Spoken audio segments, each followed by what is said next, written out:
Equal rights for minorities has been a long-standing issue within the United States, and the way it has been viewed in our daily lives has been heavily influenced by the shifting interpretation within the courts. The Civil Rights Movement was an important movement in American history, both culturally and also from a legal perspective, with much of the progress made to ensure justice for all races being done on the legal battlefield. The amendment most relevant to our particular topic is the 14th, which can be summarized in these 4 points. 1. State and federal citizenship for all persons regardless of race, both born or naturalized in the United States, was reaffirmed. 2. No state would be allowed to abridge the privileges and immunities of citizens. 3. No person was allowed to be deprived of life, liberty, or property without due process of law. And 4. No person could be denied equal protection of the laws. Although the general idea and desire to protect against discriminatory acts has remained the same, the extent to what is discriminatory, such as in regards to ideas like separate but equal, has continuously evolved throughout the history of the matter. The decisions on the following cases were perhaps some of the most impactful in regards to the changes and advances made towards equal minority rights in America. First up, and perhaps one of the most well-known court cases and one of the first to deal with differences between the races, the decision of Dred Scott versus Stanford established the boundaries and rights of slaves within. Scott, who was a slave, lived in Illinois for 10 years, a free state under the Missouri Compromise of 1820. Scott sued and failed to secure his freedom in the lower courts, claiming that residence in a free state made him a free man. His master, Stanford, argued that no black man of African descent and the descendant of slaves could be a citizen under Article 3 of the Constitution. The court found that under Articles 3 and 4, no one except a citizen of the United States could be a citizen of the state, and only Congress could grant citizenship. Therefore, Scott was a slave, and not being a citizen also meant he could not bring charges in federal court in the first place. The decision of this case established the precedent that slaves were not citizens, which further meant that they did not have any rights granted under the Constitution and its amendments. And although it wasn't a case that was to the benefit of minority rights, it still holds a lot of significance in the fact that it shows where the court originally stood on the matter and how it was treated back in 1857. After Scott, cases dealing with minorities died down until after the passage of the Civil Rights Amendments. Although the South already had laws that required segregation, the decision of Plessy v. Ferguson solidified the legality of these laws. While technically not quote-unquote discriminatory under the court's definition, the segregation of people based on race would negatively affect minority lives for many years to come within the U.S. Ferguson, who was 7/8 white, got in the whites-only section of a train. He refused to go on the colored section and was arrested. He appealed to the Supreme Court, stating that his equal protection, privileges, and immunity rights were violated under the 14th Amendment. The court ruled that segregation was legal such that the facilities for both were equal, as it did not technically deny either race any rights or services. The decision not only legitimized the black codes in the South, but also gave way to a slew of other statutory policies that became known as the Jim Crow laws. The ruling of separate but equal was anything but. Although this case dealt mainly with the war powers of the President and Congress, it also set some interesting precedent on how the courts viewed the rights of minorities at the time of crisis during the era. Korematsu, an American of Japanese descent, violated the civilian exclusion order, more colloquially known as the Japanese internment camps, set by the Army during World War II. He appealed to the Supreme Court to overturn his decision, claiming his rights had been violated. The court, however, found that the Congress and the President did not violate their war powers and stated that although their moves were constitutionally questionable, it is acceptable during times of emergency and war. Although similar cases have not risen in recent times regarding war powers, this case sets the precedent that the government can selectively negate the rights of certain races of people in order to maintain peace and safety on the home front, and not just groups of people with certain ideologies like in Schneck versus U.S. One of the cases that challenged the findings of Plessy is a lesser-known case of Shelley v. Kramer. The Shelleys, a black couple, was trying to purchase real estate in a neighborhood with a racially restrictive covenant. The neighborhood was presided over by the Kramers, who sued the Shelleys in order to enforce the neighborhood's agreement. The case made it to the Supreme Court, who unanimously found that state enforcement of a racially restrictive covenant was unconstitutional and could not prevent the sale of property to blacks. A major point to note was that although the racially restrictive covenant agreements on their own are constitutional, is when the state tries to enforce them that it violates the 14th Amendment and becomes unconstitutional. Shelley v. Kramer reiterated the precedent of Gitlow v. New York and applied it to the Civil Rights Amendments by ruling that the enforcement of the covenant violated the Shelleys' 14th Amendment rights.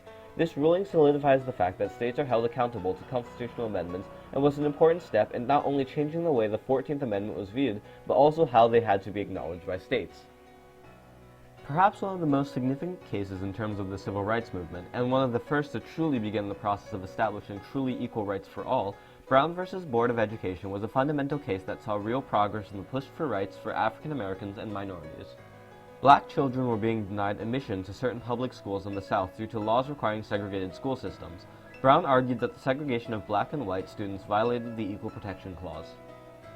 The court unanimously ruled that the separate but equal facilities were not actually equal, with large discrepancies of quality, and therefore violate the 14th Amendment. In particular, to school systems, the court found that white schools were much better funded and the facilities better maintained.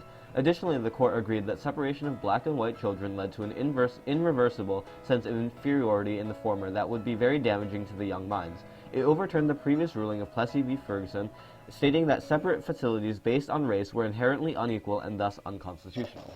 The decision is important because not only did it reverse the ruling of Plessy, but it also forced the integration of segregated schools both by law and by de facto at all deliberate speed. While states were slow to react, the courts were given the power to find solutions for segregated systems as seen in a future case, and it was a key legal starting point for the civil rights movement. The Civil Rights Act of 1964 was passed in, 1964. One of the first cases to challenge its legitimacy was this one, Heart of Atlanta Motel Incorporated versus U.S. The motel chain operated up and down Route 95, but refused service to African Americans. The chain believed that the U.S. government had exceeded the scope of the Commerce Clause in Title II of the Civil Rights Act by denying the right of businesses to choose their customers. In a unanimous decision, the court upheld the constitutionality of Title II and that Congress did have the power to regulate local incidences of commerce. Additionally, since it was a hotel, the court said that it was a place of public accommodation and had a direct and substantial effect on the flow of goods and people, and therefore could not select guests free from government intervention. The case strengthened both the Commerce Clause and the Civil Rights Act by allowing the federal government the authority to regulate racial discrimination in the name of commerce, as well as upholding the constitutionality of the Civil Rights Act and strengthen its legitimacy within the law. While issues of segregation in public had been addressed by this point, private issues such as marriage had not. A married black and white couple, Mildred Jeter and Richard Loving, went back to Virginia after their marriage in D.C. Under Virginia law, they were found guilty of miscegenation and sentenced to jail. Virginia argued that it was constitutional since it applied to both blacks and whites equally. The court found Virginia's anti-miscegenation law unconstitutional and that racial classifications were not subject to the rational purpose test of the 14th Amendment. Furthermore, they found that the right to marry or not to marry rested within the individual and could not be infringed upon by the state. This case made significant changes in the country's legal code by negating all laws barring interracial marriage, and also helped break down the wall that segregated the races and its people and bringing a cultural understanding. It took many years after the decision of Brown for the activities of integration to be put in motion. In perhaps one of the most activist cases, the justices gave federal district courts the rights to form solutions for integrating school systems. In Charlotte-Mecklenburg, North Carolina, most of the schools were at least 99% black. Lower courts were trying to fix the issue, but they lacked any legitimate legal power to do so. In a unanimous decision, the Supreme Court found that once violations of previous mandates occur, it is within the scope of the court's power to find a solution. The Supreme Court set forth four rules. 1. Solutions were judged on their effectiveness, and mathematical solutions and data were legal starting points for forming a solution. 2. Courts must focus on predominantly or entirely black schools. 3. Preset corrective measures could be resolved by courts. And 4. No laws could be made concerning the busing of students to certain schools. The court's decision in Swan gave courts the authority to mandate and create solutions for districts with segregated school systems that were found in violation of Brown. Additionally, the court also addressed other possible forms of segregation, including that of busing children, and by requiring courts to focus on predominantly black schools. This ultimately sped up the integration that many years ago was to be truly put into motion with all deliberate speed. Not long after the courts began to take action into implementing integration of the rulings of Brown, the opposite would have to be addressed as well. Alan Bake, a white man, applied to the University of California's medical school and was rejected both times. The school reserved 16 slots out of 100 for minorities to make up for its previous racial prejudices from allowing minorities from attending its medical school, essentially a form of affirmative action. Bake found out that the minority students were less qualified than him and were still accepted while he was rejected. He sued the university, claiming that they were rejecting him solely based on race. The court gave a mixed opinion. While Bake ultimately won the case, the court stated that using race as a criteria for deciding admissions was constitutional. It was not illegal for admissions to factor in race as an element, and as long as it served a legitimate purpose, such as diversifying the campus grounds, the use of race as a criteria was legitimate. However, schools should not be using rigid racial quotas for the purpose of deciding admissions, as that would be just as racially unfair as discrimination against minorities, and states could not support their use.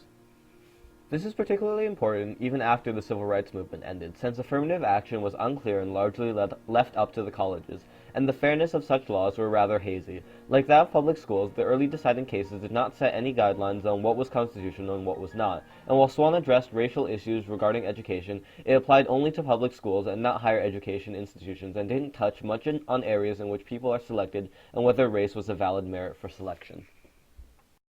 The last case we'll discuss is Baston versus Kentucky, where it established precedent that jurors could not be chosen solely on race. Baston, a black man in Kentucky, was being put on trial for second-degree burglary and receipt of stolen goods. During the jury selection process, the prosecutor struck down 4 black jurors, replacing them with an all-white jury, in which Baston was eventually found guilty of both crimes. Baston argued that the decision to eliminate the black jurors violated the 6th and 14th Amendment to the right to a fair jury and the right to equal protection under the law. The justices agreed that the elimination of jurors based on race violated the 6th and 14th Amendments and undermined the public confidence in the fairness of the justice system. It established that jurors couldn't be dismissed on race alone. There must be another neutral reason to do so. In conclusion, the advancement of rights for minorities has come a long, long way from the original treatment by both the public and the court. Advancement of ideas such as separate not being equal and that race is not a valid tool to use to discriminate are immensely important to the structure and health of the American society, and we often take such achievements for granted. The process from Dred Scott to today has been an up and down road, and there are still many problems and issues regarding equal rights and race that affect the court today, but we still have managed to come a long way regardless, and with the help of the courts and their decisions, the quality of American life has drastically improved.